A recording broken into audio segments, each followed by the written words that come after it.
Hey guys, Steve from Internet City Computers here, Detroit, with another tip for you. So this is a tip for you guys that want to build a brand new computer. You get your parts and everything and you want to throw it together as fast as you can so you can get it up and running. I get it, but this is one critical part you cannot overlook ever.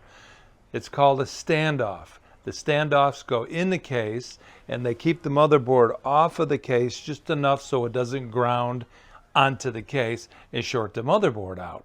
I'll show you what those look like in just a second. These are so critical. Let me show you a motherboard first. So here's a typical motherboard, and here's some holes here which you're going to put your screws through that are going to hold it to the case on a standoff. You got to have those standoffs in there. I've seen guys build computers. They have too many standoffs in there, and then the extra standoffs are pushing on the circuitry on the back of the motherboard. They can't tell that it's doing that, and then it shorts out the motherboard and it won't start, or they ruin their motherboard.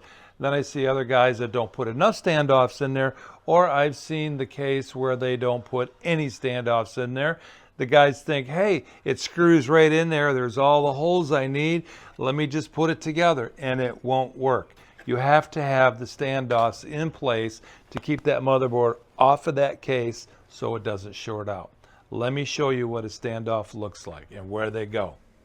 So here is what a standoff looks like. Here's a little variety. I have many standoffs here. Usually the cases that you buy will come with the standoffs in it, but they're not going to be in the right spot for the motherboard that you have necessarily. So you have to hold your motherboard inside your case and make sure that everything lines up and that there's no extra standoffs and holes that you don't need.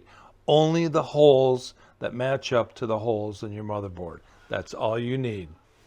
And there you have it. That's how you put your motherboard inside of your case and mount it up nice and tight.